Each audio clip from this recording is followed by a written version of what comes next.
السلام علیکم، میں YouTube channel live Urdu documentary کے ساتھ حاضر ہوں۔ آج میں آپ کو ایک ایسی دو ہستیوں کے بارے میں بتانے جا رہا ہوں جن کا نام شیخ الحدیث حضرت مولانا سلیم اللہ خان رحمہ اللہ اور پیر طریقت مولانا عبدالحفیظ مکی۔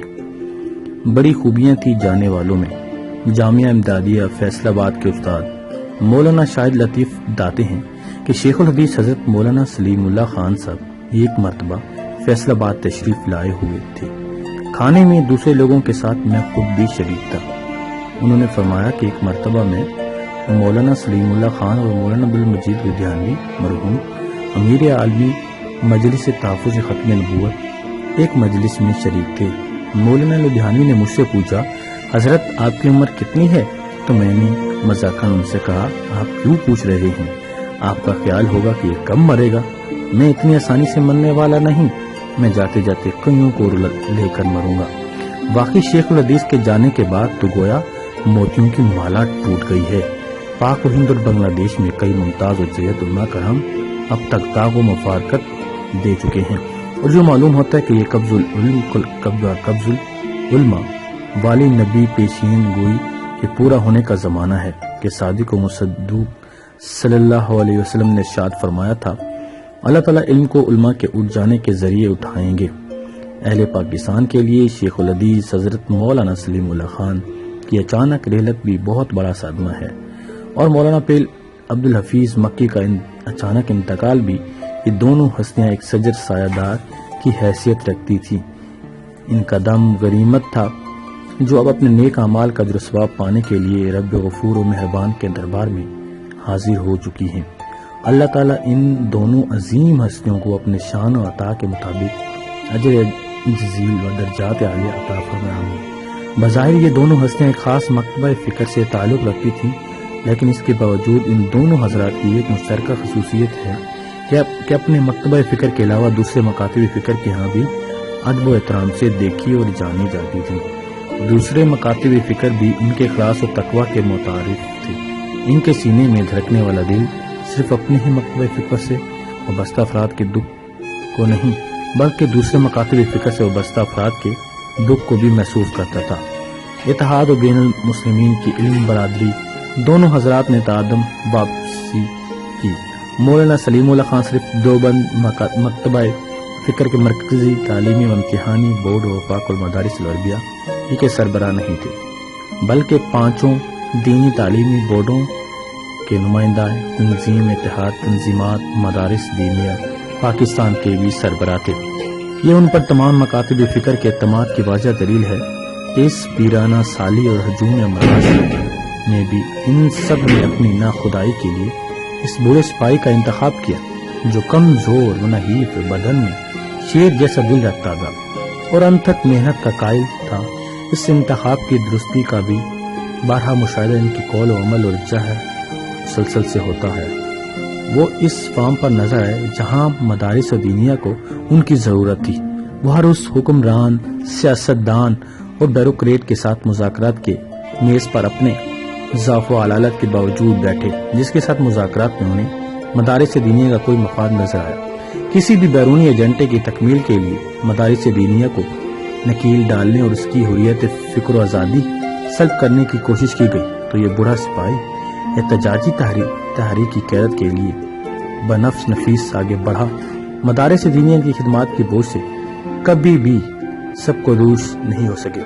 وفاق المدارس العربیہ کو تو وہ اپنی اولاد کی طرح عزیز رکھتے ہیں ہی تھے کہ اس کی دہائی سے وفاق المدارس کی پرورش و پردرخت کے لیے اپنے دن رات ایک کیے ہوئے تھے۔ وفاق المدارس کو پاکستان کا سب سے بڑا تعلیمی و غیر متنازع امتحانی بورڈ بنانے، درس نظامی کے درجات کو اس نظام کے تحت امتحانات کا پابند کرنا، مدارس کی اسناد کو بالترتیب ماڈل، میٹرک، انٹر و بی اے و ماسٹرز کی مساوی حیثیت دلوانا، وقت کے تقاضوں کے مطابق درس نظامی کے نصاب میں مختلف کتابوں کو شامل کرنا، غرض یہ کہ وفاق المدارس کو ایک ننھے اور نازک پودے سے بڑھا کر ایک تناور درخت کی حیثیت دینا، انہی کی مسائی جمیلہ کا مرہون منت ہے جس میں ان کے رفقا کا ان کی معاونت میں کوئی کسر نہیں چھوڑی۔ شیخ الحدیث حضرت مولانا سلیم اللہ خان ایک فرد نہیں، اپنی ذات میں ایک ادارہ اور ایک انجمن تھے۔ ان کی درسی خدمات کا سلسلہ بھی نصف صدی سے زائد پر پھیلا ہوا ہے۔ دارالعلوم دیوبند سے فراغت کے بعد مولانا سلیم اللہ خان نے مفتوح العلوم جلال آباد میں تدریس و تنظیم کے فرائض انجام دینا شروع کیے۔ بعد ازاں شیخ الاسلام حضرت مولانا شبیر احمد عثمانی کے قائم کردہ پاکستان کی مرکزی دینی درسگاہ دارالعلوم ٹنڈولیا میں تدریسی خدمات انجام دینے پاکستان ہے، اور 3 سال یہاں کام کرنے کے بعد مفتی اعظم پاکستانی مفتی محمد شفیع عثمانی کے قائم کردہ معروف دینی ادارے دارالعلوم کراچی میں 10 سال تک حدیث و تفسیر، فقہ، تاریخ، ریاضی، فلسفہ اور ادب عربی کی تدریس میں مشغول رہے۔ اسی دوران 1 سال مولانا محمد یوسف بینوری کے اثرات پر جامعہ العلوم الاسلامیہ میں پڑھاتے رہے۔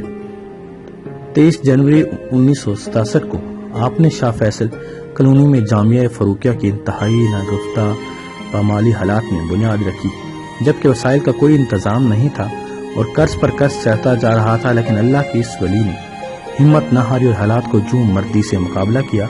آج فن تعمیر کے شاہکار جامعہ فاروقیہ اور اس کے رہائشی اپارٹمنٹس کو دیکھ کر یقین نہیں آتا کہ یہ وہی جامعہ فاروقیہ ہے جہاں چند کچے کمرے ہوتے تھے اور طلباء و عاملہ فاقے کاٹتے تھے۔ علم حدیث میں سند بنیادی حیثیت رکھتی ہے، اور محدثین کا یہ طریقہ رہا ہے کہ ہر محدث حضور سید کونین صلی اللہ علیہ وسلم تک اپنی مسند سند بیان کرتا ہے اور پھر حدیث ذکر کرتا ہے۔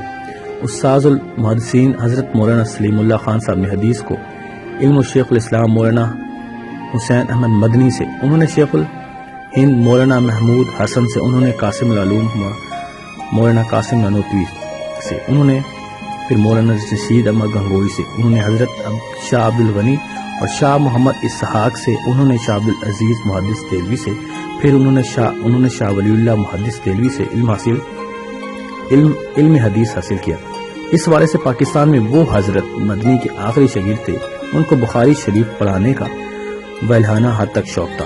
کم و بیش 55 سال تک بخاری شریف پڑھائی اور ضعیف العمری اور علالت کے باوجود درس بخاری سے اپنا رشتہ تعدم واپس ترک نہ کیا۔ خلاصہ یہ ہے کہ بخاری پڑھانے والے شیوخ میں مولانا مرحوم کی سند عالی تھی۔ یہی وجہ ہے کہ شیخ کے براہ راست شاگردوں کے علاوہ ان سے کئی حدیث کی سند عالی کی وجہ سے استفادہ کر کے سند حاصل کرنے والوں کی تعداد بلا مبالغہ لاکھوں میں ہو گئی، جن میں وقت کے جیت علماء بھی شامل ہیں۔ انہوں نے درسی افادات اور متعدد درسی شروعات آنے والی نسل کے لیے صدقہ جاریہ کے طور پر چھوڑی ہیں، جن میں بخاری شریف پر ان کی شرح آفاق، شرح کسل الباری کہ اب تک 24 جلدیں شائع ہو چکی ہیں۔ اس کے علاوہ بھی انہوں نے درجنوں کتابیں اور درسی شروعات لکھی ہیں۔ مولانا سلیم اللہ خان کی بات وفاق المدارس و تنظیمات مدارس کی قیادت کا جس کے بھی سپرد ہوا، اس کے لیے مولانا سلیم اللہ خان کی کتاب صدائے وفاق اور عملی و اصلاحات مشل راہ کا کام دیتی رہے گی۔ مولانا سلیم اللہ نے انتھک طبیعت پائی تھی وہ درس بخاری کے دوران۔ آج کے لیے اتنا ہی کافی ہے، انشاءاللہ دوسرا پارٹ جو ہے ہم جلد ہی آپ سے نشر کریں گے۔ آپ پلیز ہمارا چینل کو سبسکرائب کریں، کمنٹس کریں، لائک کریں اور اپنا اوپینین دیں کہ انشاءاللہ۔ اللہ حافظ، السلام علیکم۔